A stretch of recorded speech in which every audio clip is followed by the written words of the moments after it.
Hi, this is Ashok Alshala, Assistant Professor of Chemistry from Kakatiya Government College, Hanamkonda, Warangal Urban District, Telangana State, India. And this is BSc Second Year Chemistry, Session 2, Halogen Compounds in the Organic Chemistry part, Session 2. In Session 1, we discussed about what are halogen compounds, how does they are named according to a UPSC, and also how does they are classified, what are the different types of halogen compounds. In this session, we will going to discuss in this second session, we're going to discuss about what are the, let us see what are the topics we're going to discuss here.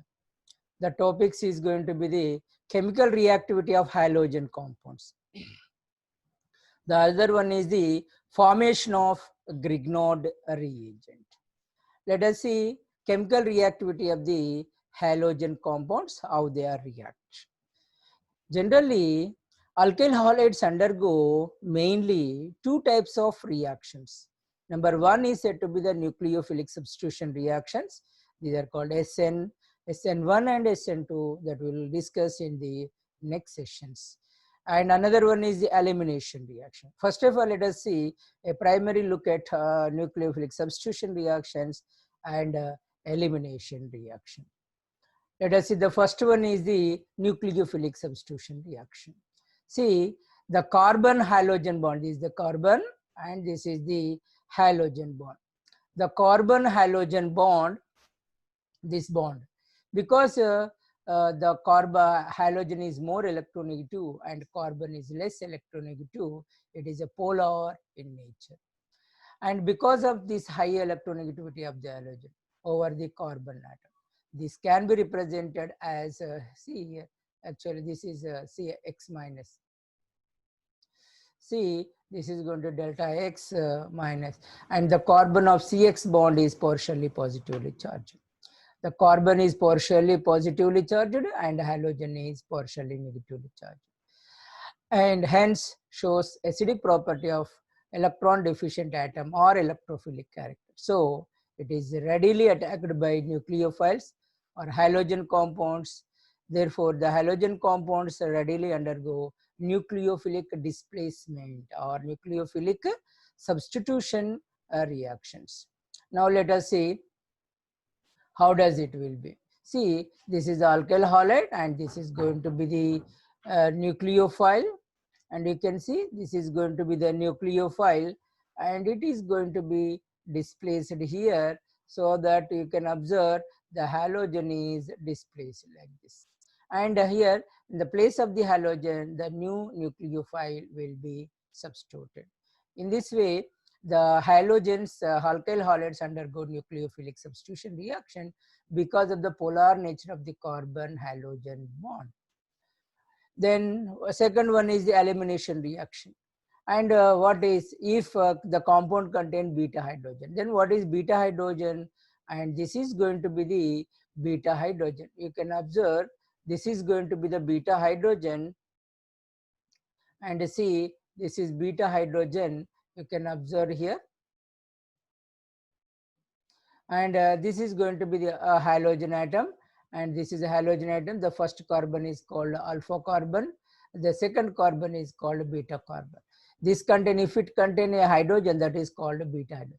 If beta hydrogen is present, they are acidic in nature. So in the presence of strong base and under suitable conditions, they may undergo elimination reaction.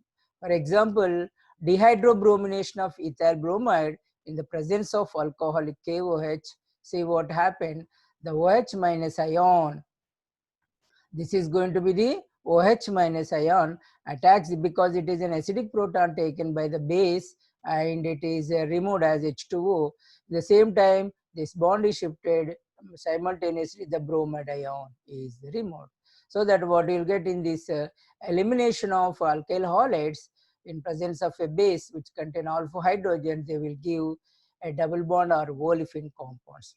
This is going to be the, what you say, this is going to be the, see, this is olefins is formed, olefins. These are said to be the olefins are formed. And in this way, The compounds which contain beta hydrogen undergo elimination reaction and you will get the alkenes. Now let us see the other reaction in this reduction of the alkyl halides. Alkyl halides, when reduced with nascent hydrogen, they produce alkanes. There are 5 reducing reagents. Generally, there are 5 reducing reagents. That is, one is said to be the hydrogen over a metal catalyst, zinc and hydrochloric acid, hydrogen and in presence of red phosphorus, lithium aluminum hydride, magnesium, that is, this is going to be H2O, magnesium in presence of water. Let us see general reaction. You can observe this general reaction, and this is going to be the alkyl halide. This is going to be the alkyl halide, nascent hydrogen. This undergo, that is, that will give the alkane, and here this will get the hydrogen halide. In this way, the nascent hydrogen, when they are reduced by a nascent hydrogen, the final compound is the alkene. Now see this one, a general reaction, ethyl bromide in presence of hydrogen, hydrogen iodide in presence of red phosphorus, this is a reagent, and you will get an alkane that is called ethane is formed. Zinc copper couple or sodium in ethyl alcohol may also be used as the reducer. In addition to this, zinc copper couple and sodium in ethyl alcohol is also used as a reducing agent. Let us see a reduction. Alkanes can be prepared by the reduction of these alkyl halides with the help of different methods. Now we'll discuss here 2 different methods, that is in presence of metal catalyst, and other one will let us see. Reduction by dissolved metals, an alkane is prepared. That is, reduction by dissolving metals, an alkane is prepared or produced when zinc reacts with alkyl group in the presence of aqueous acid such as hydrochloric acid or acetic acid. See this, how does it happen? This alkyl halide, when treated with the zinc in presence of an halogen acid, that is HCl, and you will get, this is ZnX2 actually. This is RX, this is going to be the, and here this is going to be 2. That is ZnX2, and you will get an alkane is the compound. Now let us see, then what happens? What are the different steps involved when zinc reduces the alkyl halide in presence of acidic, that is hydrochloric acid or acetic acid? See, actually what happens, there is a transfer of electron takes place. For example, this is a general reaction, alkyl chloride in presence of zinc, zinc and hydrochloric acid will get zinc chloride and alkane is formed. And you know, this is going to be the alkane. This is alkane is formed like this, alkane is formed. Now let us see the different, what are the different steps involved here. Transferring of electron from metals to the substrate, followed by transfer of proton from the acetate. That is, it involves 2 steps. That is, one is a transfer of electron from metal to the alkyl group. Another is the transfer of a proton from the acid to the this anionic, this one. Let us see what are the different steps involved. First of all, when zinc dissolves in hydrochloric acid, it releases 2 electrons and form Zn+2 ion. Then in the next step, the alkyl halide or alkyl chloride, it undergo a dissociation to form an alkyl radical, and this alkyl radical takes the electron from which is released from here and form an anion. And this anion, now it takes the proton from the hydrochloric acid or acetic acid which is used in this one, and you will get alkane, and this chlorine will see the chloride ion, and these chloride ions and this Zn+2, and you can see that it will be formed ZnCl2. That means in this reduction process, a transfer of electron takes place from the zinc to the alkyl halide. That's why this reduction is due to the transfer of electron or addition of electron to the alkyl halides. Let us see one more reduction, that is going to be the reduction by lithium aluminum hydride. And in this reduction with lithium aluminum hydride, this is reduction is carried by that is transfer of hydride ion. In the previous case, transfer of electron takes place, here transfer of hydride. Let us see what are the different steps involved. Reduction by lithium aluminum hydride readily reduces the primary and secondary alkyl halides to alkenes, whereas the tertiary alkyl halide gives alkenes. See, this is the a general reaction. This is an alkyl halide. When treated with the lithium aluminum hydride, you will get alkane and alkyl halide. See, this 1 mole of 1 mole of lithium aluminum hydride can reduce 4 moles of alkyl halides. See what are the different steps involved in this one. That is, hydride transfer occurs as follows.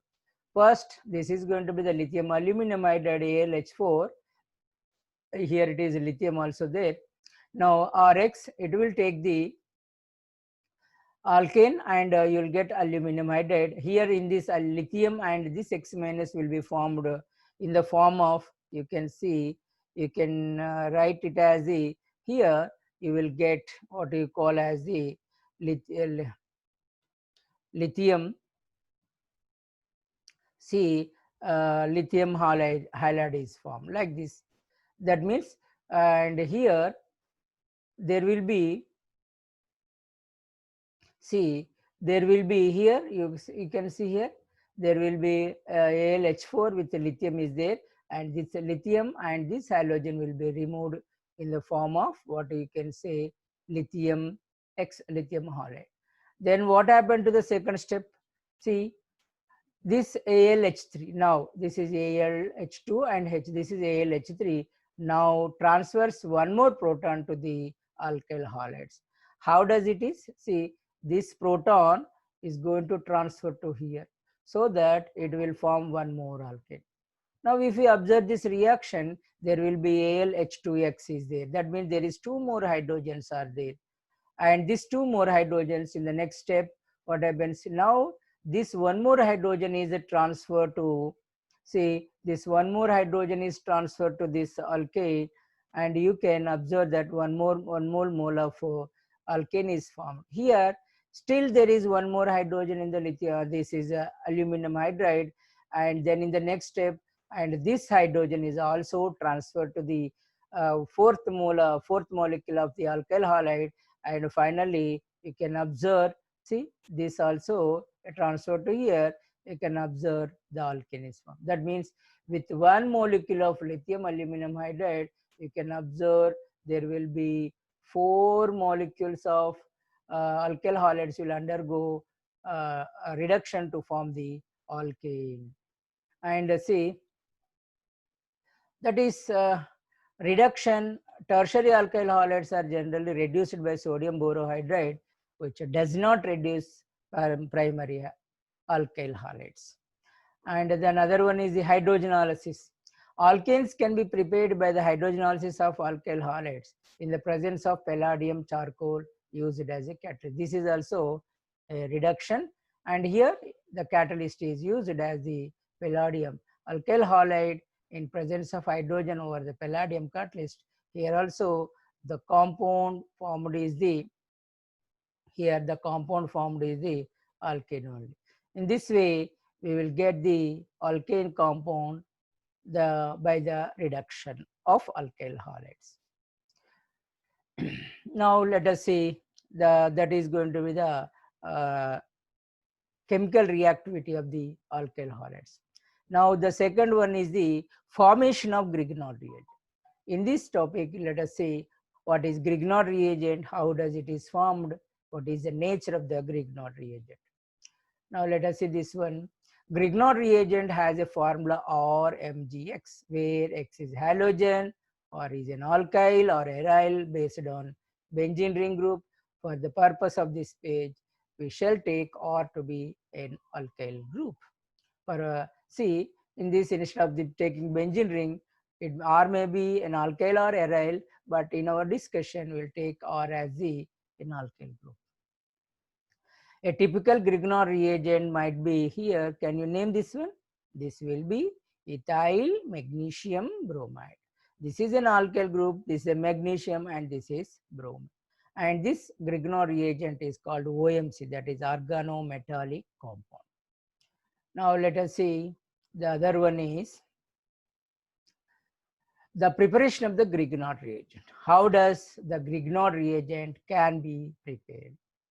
Grignard reagents are made by adding the halogenoalkane to small bits of magnesium in a flask containing ethoxyethane, that is called diethyl ether, commonly called diethyl ether or just ether.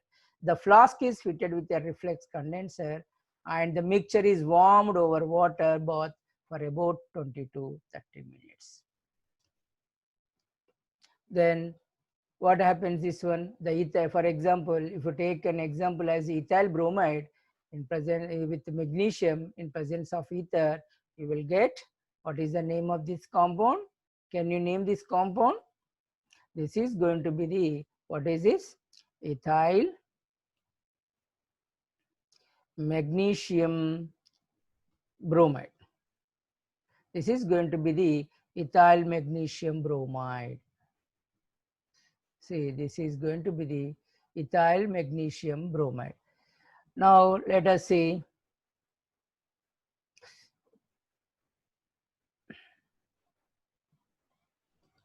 See,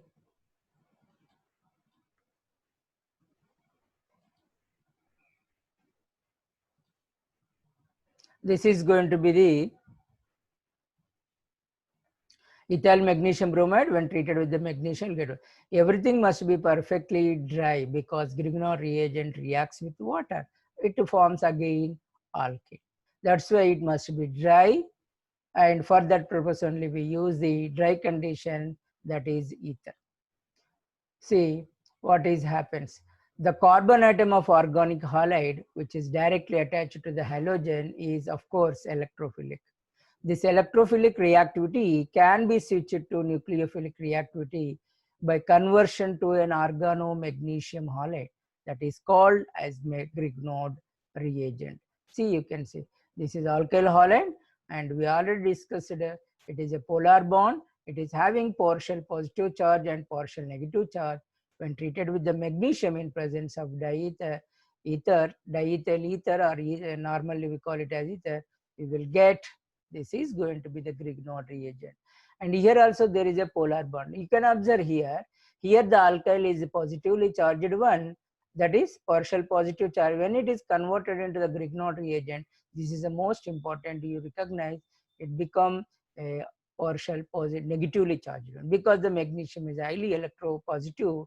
That's why the alkyl group will have the partial negative charge. This is the conversion you have to observe. Now let us see this one. Especially note that the carbon magnesium bond in a Grignard reagent is a polar covalent, with the carbon being the negatively charged. I told you, remember that it is a negatively charged one. The carbon is a negatively charged at the end of the dipole. Now, thus the nucleophilicity of the carbon in Grignard reagent. Note also that the magnesium halogen bond is largely ionic, as shown in the structure above. That is largely ionic. The mechanism of the formation of Grignard reagent is shown in below. Now see, like the other reactions considered in this, it is also involves radical intermediates. There is one major difference, however, Grignard formation does not involve a radical chain mechanism. It is a non-chain radical reaction. See, this is going to be, see this alkyl halide, and this is the magnesium with two, you know that magnesium belongs to the second group, that's why it has the 2 electrons, and here the alkyl radical is formed, and this halogen is taken by this one. Here it is plus and it is minus, because there is a transfer of electron to this, that's why it is X minus. There is one more electron is also there, and that's why this electron and this electron form a covalent bond between these two, but this is highly polar in nature. This is polar covalent bond is formed. In this way, the Grignard reagent is formed. Then note that the first step is a redetermined step and involves the transfer of one electron from magnesium, which has 2 electrons in its valence shell. I told you that is a second A group element, to the carbon halogen bond. This forms magnesium plus 1, which is a radical. This then couples with an alkyl radical is formed. Diethyl ether is an especially good solvent for the formation of Grignard reagent because ethers are non-acidic or they are aprotic. Water or alcohol would be protonate and thus destroy the Grignard reagent because the Grignard carbon is highly nucleophilic that we discussed just. This would form a hydrocarbon, but Grignard reagents are stable in ethers. I told you that whenever an alcohol or water or any protonated solvent is present, simply they react with the Grignard reagent and you can see a simple hydrocarbon is formed. That's why I told you that the conditions during the preparation of Grignard reagent must be dry and there should not be a water or any protonated solvent. This is going to be. This is a Grignard reagent. When a protonated solvent is present, simply you will get the alkenes. Another reason that ethers are good solvent for Grignard reagent is that magnesium halogen bond is ionic and thus benefits greatly from being effectively solvated. The formation of ions in very nonpolar solvents where they would not be effectively solvate is difficult.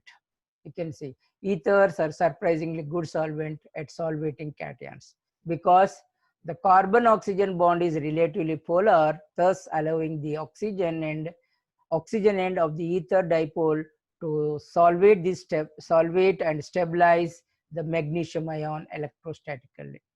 You can observe this condition. This is going to be the Grignard reagent. You can observe. This is going to be the Grignard reagent. You can observe here and here. You see this magnesium halogen bond is highly polar. Magnesium is positively charged. It is solvated by the diethyl ether where oxygen has a negative charge. It is highly solvated with this one, and that's why this one the diethyl ether acts as a good solvent so that the Grignard reagent is stabilized. Ethers are surprisingly good solvating cations because the carbon-oxygen bond is relatively polar. I repeat this one because you have to understand, thus allowing the oxygen end of the ether dipole to solvate and stabilizes the magnesium ion. For a given alkyl group, the ease of formation of Grignard reagent is in this order. That is, alkyl halides are readily found when compared to the bromides. This is when compared to the chlorides.